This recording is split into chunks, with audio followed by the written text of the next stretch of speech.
all hope had been completely extinguished, two black teenage brothers from a struggling family stumbled upon him, risking everything to save him. What started as a simple act of kindness quickly set off a series of events that would not only change the millionaire's life forever, but would have a profound impact on the entire community. The forest around him was alive, filled with its own language. The leaves whispered in the wind, the branches creaked as they swayed, and high above, birds sang their songs in the canopy. The sunlight barely managed to pierce the dense foliage, casting dappled patches of golden light on the ground below. It was serene and beautiful, yet at the same time, it was intimidating. This was nature in its rawest form, untouched, indifferent to the presence of humans. Lucas Carter adjusted the straps of his high-tech backpack, letting out a deep sigh. His breath misted in the cool morning air. At 60, Lucas was no stranger to the wilderness. Despite being a millionaire with every luxury imaginable, he often found solace in escaping the chaos of the modern world. Nature, he often reminded himself, was the one place where a man could truly think.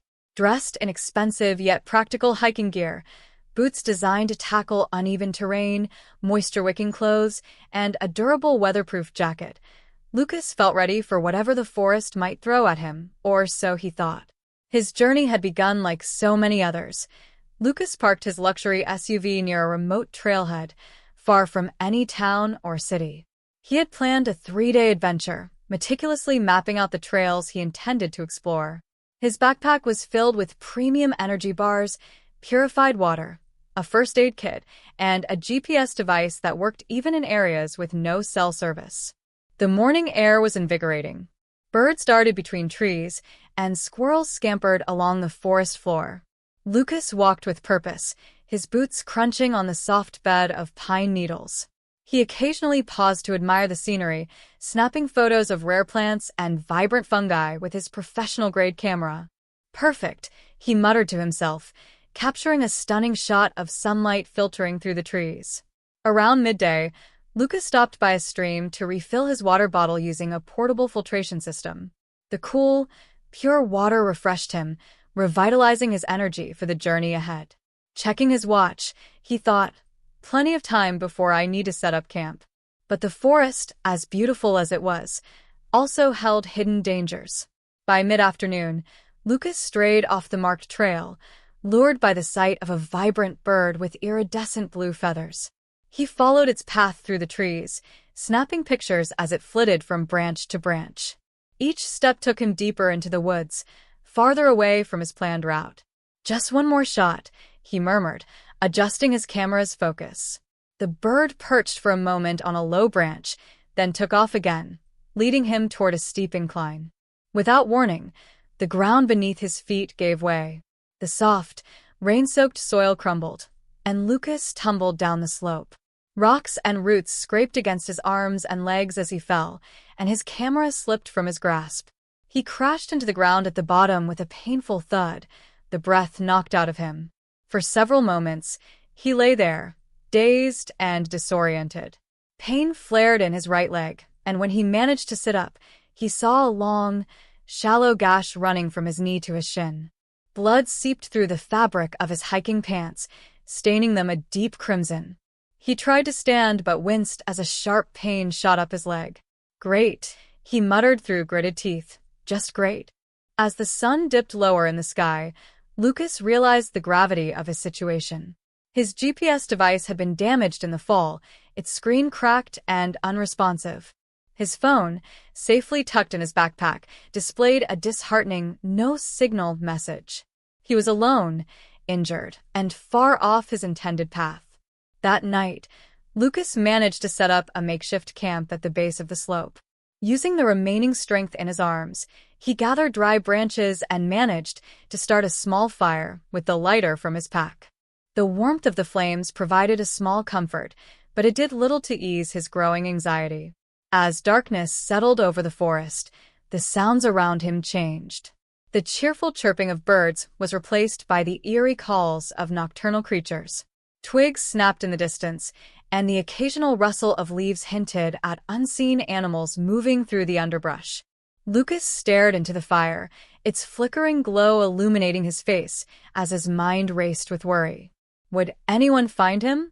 How long could he survive out here? His rations were limited, and his injured leg made traveling nearly impossible.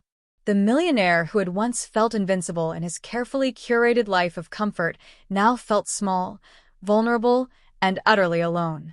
By the second day, Lucas had managed to crawl back up the slope but found himself even more disoriented, completely lost in the vast, unyielding forest. The dense forest seemed to stretch endlessly in every direction. No matter how far Lucas walked, he couldn't find his way back to the trailhead. His water supply had dwindled, and he began rationing the little food he had left. Each step was a battle, his injured leg throbbing with every movement. What was once a pristine, serene forest now felt like an endless maze, the towering trees and thick foliage offering no clues about his whereabouts. "Hello? Is anyone out there?" Lucas shouted hoarsely, desperation creeping into his voice. The only answer was the indifferent echo of his own words bouncing back at him. By the third night, exhaustion and hunger had taken their toll.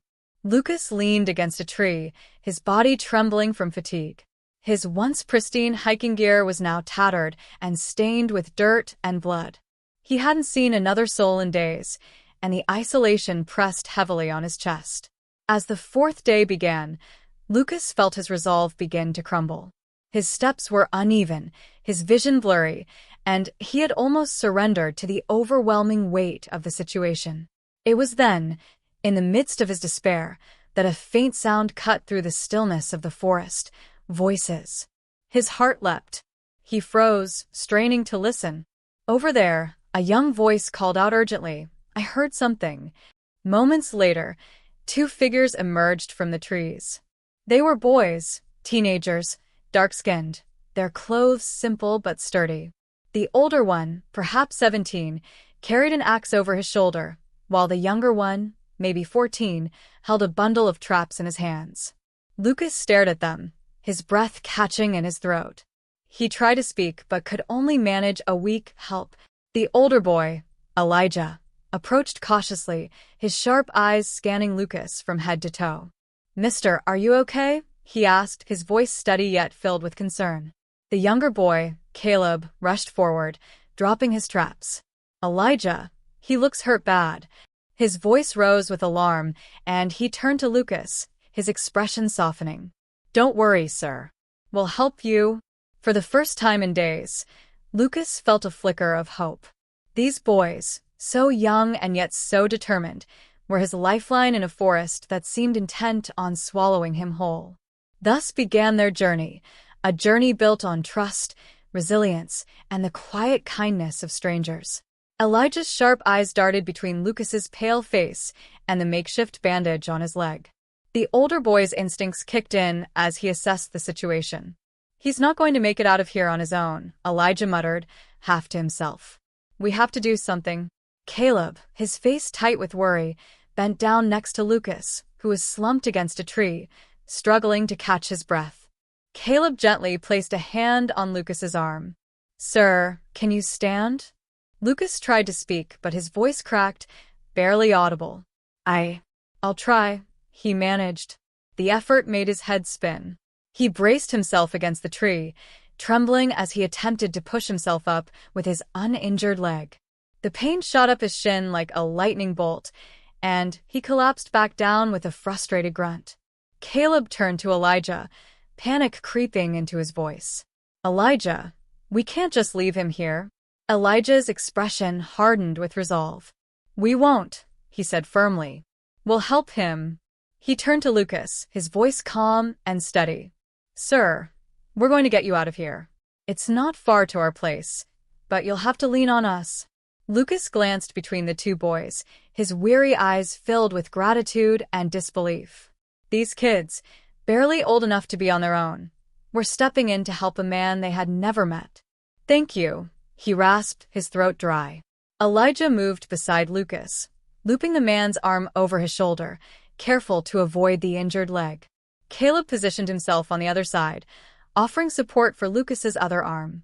The boys exchanged a quick look, their unspoken coordination clear. "Lean on us, sir," Caleb said. "We'll take it slow." Lucas nodded, feeling the weight of his own body dragging him down. Each step was agony, his injured leg dragging uselessly as the boys bore the brunt of his weight. They moved slowly, carefully navigating the uneven terrain of the forest floor. Twigs snapped beneath their feet, and the distant call of a bird echoed through the thick canopy above. The minutes stretched into what felt like hours as they trudged forward. Lucas's body ached with exhaustion, but the steady presence of the boys kept him going. Caleb, despite his smaller frame, kept the conversation flowing, his voice a constant reassurance. "What's your name, sir?" he asked after a while, glancing up at Lucas. "Lucas," he replied weakly, his voice barely audible. "Lucas Carter." "Well, Mr. Carter, we're almost out of the thickest part of the forest," Caleb said, trying to sound as bright as he could. "Just a bit further, okay?" Lucas gave a faint nod, his lips twitching into something resembling a smile. You can call me Lucas," he murmured. As they continued walking, Lucas couldn't help but notice the quiet efficiency with which the brothers moved. Elijah led with calm confidence, his gaze constantly scanning the surroundings for potential hazards. Caleb, though younger, had an infectious energy that made Lucas feel just a little less alone in the vast wilderness. The task ahead seemed less daunting with each step, especially with the presence of the boys beside him. "You boys live out here?" Lucas asked between labored breaths, his curiosity cutting through the haze of exhaustion.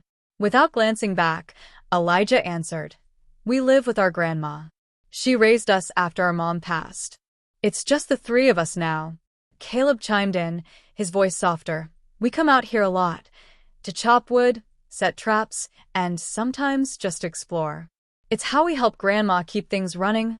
Lucas felt his heart tighten at the thought of these two boys bearing so much responsibility at such a young age.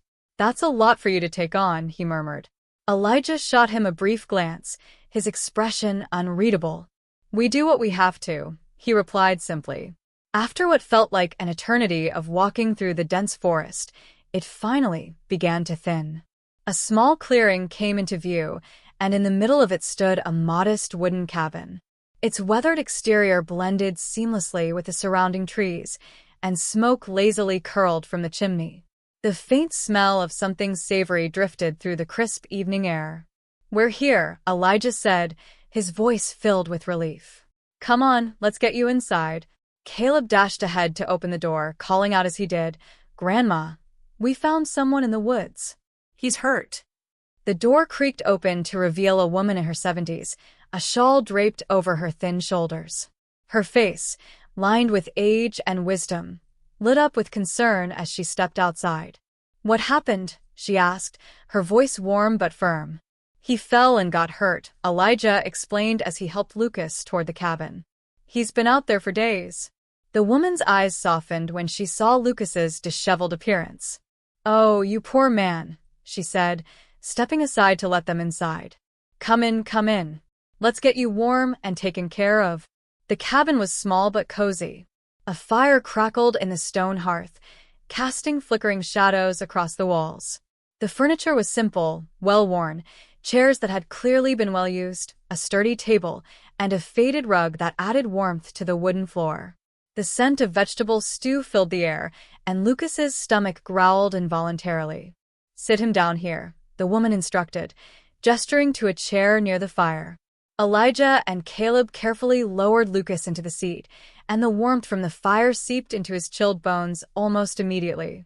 The woman, who introduced herself as Mrs. Carter, no relation, she joked with a small laugh, brought over a bowl of steaming stew. "Eat this," she said gently, placing the bowl in his hands. "It'll help you get your strength back." Lucas accepted the bowl with trembling hands, murmuring a quiet "thank you." The first spoonful was a revelation, hot, savory, and nourishing. It was the first real food he'd had in days, and he could feel his body responding almost immediately as he ate. Mrs. Carter knelt by his injured leg, her hands deftly unwrapping the makeshift bandage. "It's not too deep, thank goodness," she said, inspecting the wound. "But we'll clean it up and wrap it properly." Elijah fetched a clean cloth and a small bottle of antiseptic, handing them to his grandmother. Caleb hovered nearby, his wide eyes watching her every move. "Does it hurt a lot?" he asked, his voice full of concern. Lucas shook his head, though the sting of the antiseptic made him wince. "I'll be fine, thanks to you boys." Later that evening, as Lucas sat by the fire with his leg bandaged and his stomach full, he couldn't help but feel overwhelmed by the kindness he'd been shown. These boys, who had so little themselves, had gone out of their way to help a complete stranger. "You saved me," Lucas said quietly, looking at Elijah and Caleb. "I don't know how to thank you." Elijah shrugged, his face calm but resolute. "You don't have to thank us," he said simply. "You needed help and we were there. That's all." Mrs. Carter smiled warmly from her rocking chair. "That's how we've always done things around here. You help when you can, no matter who it is." Lucas nodded, his throat tight with emotion. "I don't know many people who would do what you did." Caleb grinned, his youthful energy shining through. "We're not like most people, Mr. Carter." For the first time in days, Lucas felt a sense of peace. This little family in the woods had reminded him of something he had forgotten in his years of wealth and privilege. Kindness didn't have a price tag, and it often came from the most unexpected places. As the fire crackled and the forest outside settled into quiet, Lucas made a silent vow to repay their generosity in a way they would never forget. The next morning, Lucas Carter woke to the sound of birds chirping outside the cabin. The soft light of dawn filtered through the simple curtains, casting warm hues across the room. For a moment, he didn't know where he was. The bed, though modest, was far more comfortable than the forest floor he had spent nights on. Then the memories of the past few days flooded back. The fall, the desperation, and the two boys who had saved his life. He sat up slowly, his muscles stiff but no longer throbbing with pain. His injured leg was wrapped, and the ache had subsided, replaced with a deep sense of gratitude.